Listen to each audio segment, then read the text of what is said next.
This installation guide is for a Nissan Rogue. The part installed in this video is a Curt model number 56033 custom 4-flat wiring harness. 4-flat connectors are needed to connect a tow vehicle's operating lights to the operating lights of most non-braked trailers. You will need the tools seen here to complete this installation.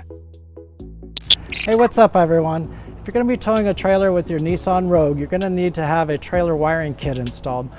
Today we're going to go ahead and install the custom wiring kit by Curt that requires us to get behind the passenger side paneling and behind the driver's side paneling inside the cargo area. To get into the paneling behind the trailer or behind the taillights, we'll need to remove a center panel here, the flooring, and some cargo anchor screws here and here. Okay, we're going to go ahead and remove the flooring here. We'll start with the mat, set it aside over here. And all we need with this guy is to fold them up. Okay, and to take the tray out, we've got twist fasteners here that has an arrow on the head and one on the tray. What we're going to do is just line the arrows up. We're going to do the exact same thing on the passenger side here, and this will allow us to lift the tray up. Okay, now that we have the flooring out of the way, we can now see that we have a couple of cargo trays to remove as well. And to do that, there's going to be about 3 or 4 screws that we need to remove. Looks like we can use a Phillips screwdriver or 10mm socket. I'm going to go ahead and use a 10mm socket to get this paneling out.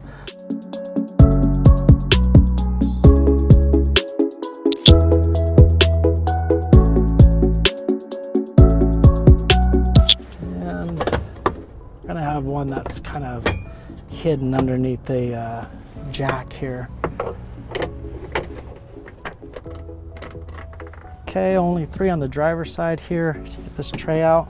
Now that we've got them all taken out, we'll go ahead and just lift up on it. Just pops right out. I'll put it right here in the center. Now on the passenger side, we're going to get this cargo tray out. We're going to do the same thing. We're going to remove the door here, set it over to the center. And it looks like we do have 3 screws on this side as well. Let's go ahead and take these out.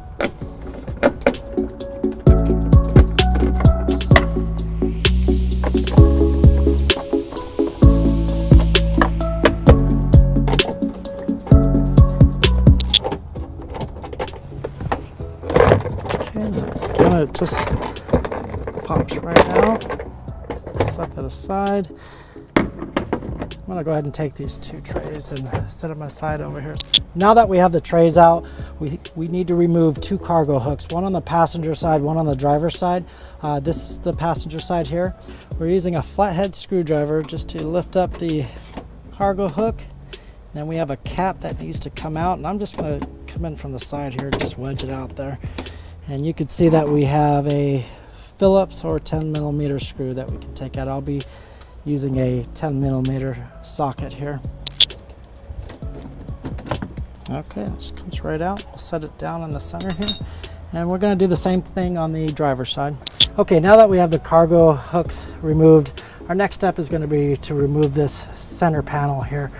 I'm looking for any fasteners that hold this guy in. It looks like we have 2. One here on the passenger side, one on the driver's side here. Again, I'll be using a flathead screwdriver to wedge the head out of the fastener, and it'll just pop right out.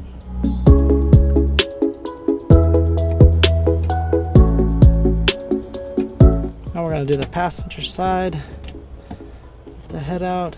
I'll just go ahead and pull it out there and set it aside.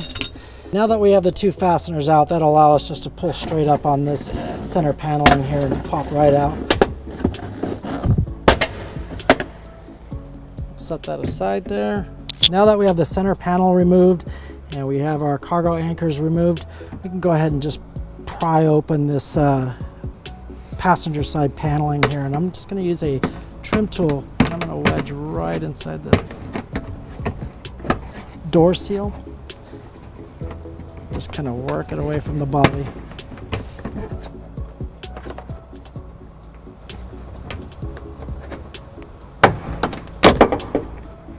to give myself more room to reach in here and not smash my hands, I'm gonna put my pry tool and just kind of prop it up here, just like that. Okay, now that we have the paneling pulled away from the body on the passenger side, our wiring connector that we're looking for is right here. And I'm just gonna kind of pull it away from the body so that you can see. And to get the connector pulled apart, there's just a little button right here. We just press that button and give it a simple pull and it'll slide right out. We're gonna need to do the same thing on the driver's side. So let's go ahead and do that before we get our wiring harness put in. And again, we're gonna use the trim panel tool just to kind of pry away the paneling from the body. You can grab down at the lower end just to kind of give it some leverage to come out. There we go. Now, just like on the passenger side, I'm going to go ahead and wedge my trim tool in between the paneling and the body just so we can have a bit more access here. You can see that there's quite a bit of connectors back here. To determine which one we need, we're going to follow the taillight wiring harness, which is right here, right to the connector here. And I'm going to pull it away from the body just so that you can get a better view of it. Okay. And again, just like the passenger side, to disconnect these two connectors, there's a little button at the top here. You just push it in and pull. It comes right out. We do need to find a ground for our wiring connector, and I did see a body ground here, so we're going to use that to ground our trailer connector. Okay, now that we've got that pulled apart, we're going to take our passenger side connector from the trailer lighting kit. And we know that it's the passenger side because it's called out by the color green. It's a T-connect that we can plug right into here. And once you hear the click, it's in. Nice and tight. We'll do the same thing on the taillight side. And now we're going to go ahead and put this back together on the body here. We'll get everything, the excess wire kind of tucked away so that it doesn't get caught up in the paneling.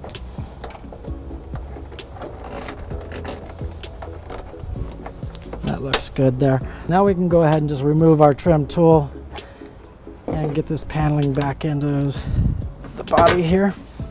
Just line up the slots and give it a pat. It goes right back. Okay, now that we're getting over to the driver's side, you'll notice that there's quite a bit more wiring we have to deal with on the trailer light connector. We have a taillight converter here.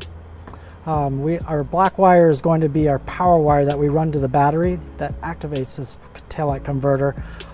Green wire we already ran to the passenger side. The red wire, the yellow wire, and the brown wire and the white wire will all be running up behind this paneling here, and we'll click in with the T connector here. Okay, let's go ahead and get our connectors plugged in here. Again, we want to hear the click. It lets us know it's secured. Same thing on the second one. Click. Okay, now we're going to go ahead and remove the body ground screw here. I'm going to use a 10mm socket to do that.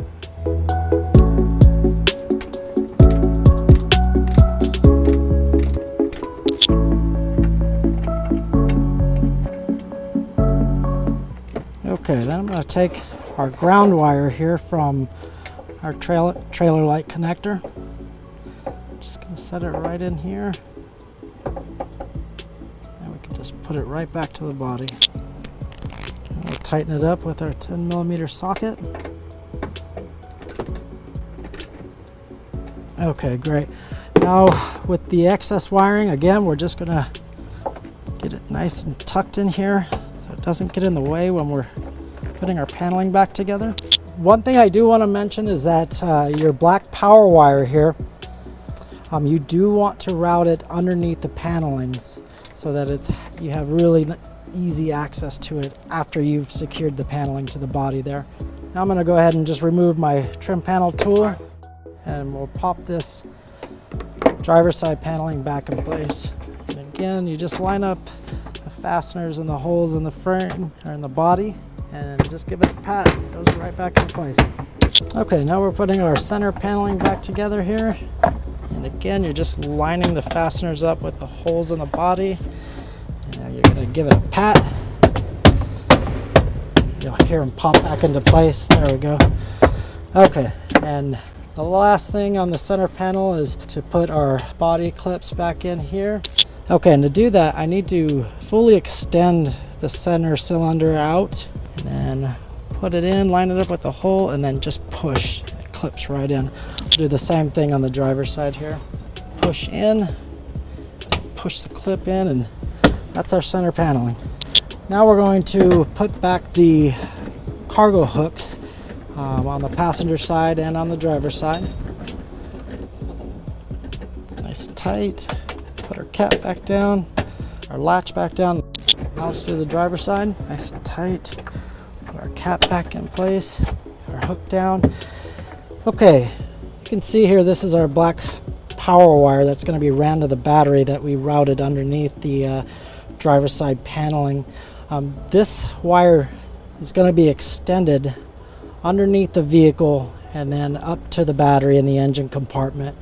So we definitely need to find a way to get underneath the vehicle, and there's several plugs that we can use around the back here. I've chosen to use this flood plug here. Basically what I'm going to do is just pull that out and then feed our wire through it.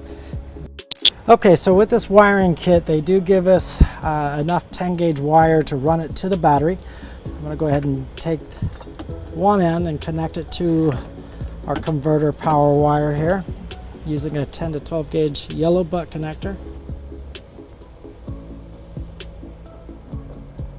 Make sure it's pushed in all the way. Give it a good squeeze and crimp it down. And we'll give it a good tug just to make sure it's all together here. It's not going to come loose. So now we're going to take all this excess wire and we're going to push it through our flood plug hole here. And it's just going to come right out underneath the bumper. Okay, now that we have our wire pushed through, I'm going to go ahead and make a small cut in the flood plug that the wire can sit in. Okay, we'll just slide the wire right through that. And we're going to push our plug back into the body here. We get a nice and neat run wire right through the flood plug there. Okay, now that we have all of our pieces put together in the cargo area here, we're going to go ahead and put our cargo trays back together on the passenger side and driver's side. I'll start with the passenger side here. Again, we have 3 screws going into the floor, and I'm using a 10mm socket to tighten them up. Okay. Our cargo tray back in, put the door back on. Now we'll move over to our driver's side and do the same thing. Okay, next we're going to put our center cargo tray in. And before I do that, I'm just going to take our 4-flat wiring harness here and pull it over. Put the cargo tray in. We're just going to lay that right over, and all our flooring will come right on top of that. Okay, we're going to go ahead and lock the twist fastener on the driver's side here, and just simply turning it away from the arrows. Go ahead and flip over the cargo flooring here. Come right over top here. Sits nice and neat. And then we'll put our floor mat down. Okay, now that we have everything installed inside the vehicle and we have our power wire ran outside the flood plug, we need to get it run up to the battery, which is located on the driver's side. So before you go to run your wire underneath the vehicle, you want to take a few minutes to inspect underneath the vehicle. We want to come up with a plan of the safest and best route to run the wirings, avoiding any hot places like the exhaust, sharp edges, or moving parts that can smash the wiring.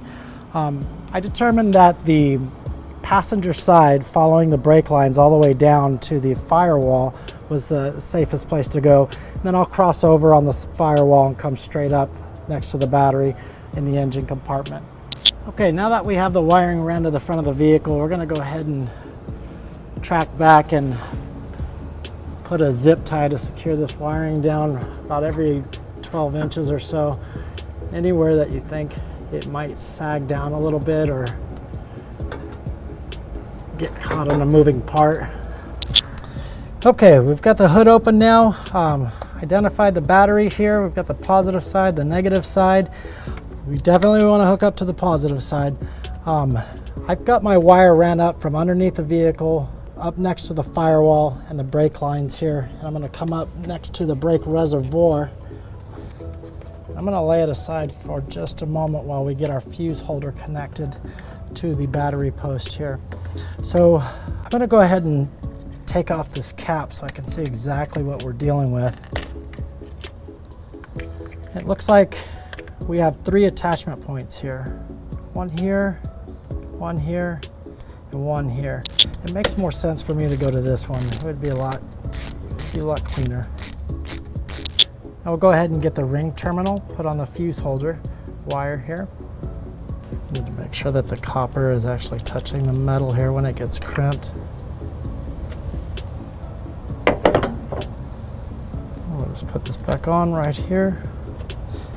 Get our nut back on, tighten it back down. Just nice and snug is okay. And we want to go ahead and take the wire that we ran underneath the vehicle and connect it to our fuse holder wire here. We'll go ahead and connect it here. Before I do that, I want to make sure it looks nice and neat. And I'm gonna route it underneath here. Okay, so I'm gonna go ahead and take this excess wire coming up from underneath the vehicle and cut it to fit here. We'll expose the copper on it so that we can put our butt connector on.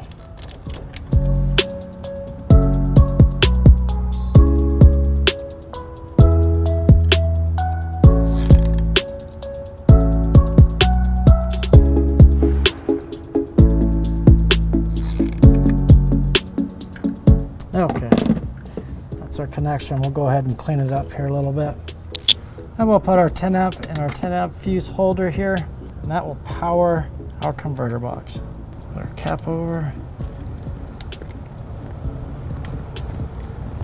Okay, we're gonna get our positive terminal cap back on, and that'll complete our install. Okay, so when you're ready to tow a trailer, and we'll go ahead and just pull up the flooring here. You're going to take the 4-flat, just going to pull it right out, lay it across right over the door seal here. You don't want to put it over the door latch or else it'll get smashed. You're going to lay it nice and flat here. We can go ahead and just close the door right over top of that there. I'll go ahead and open it back up just to show you that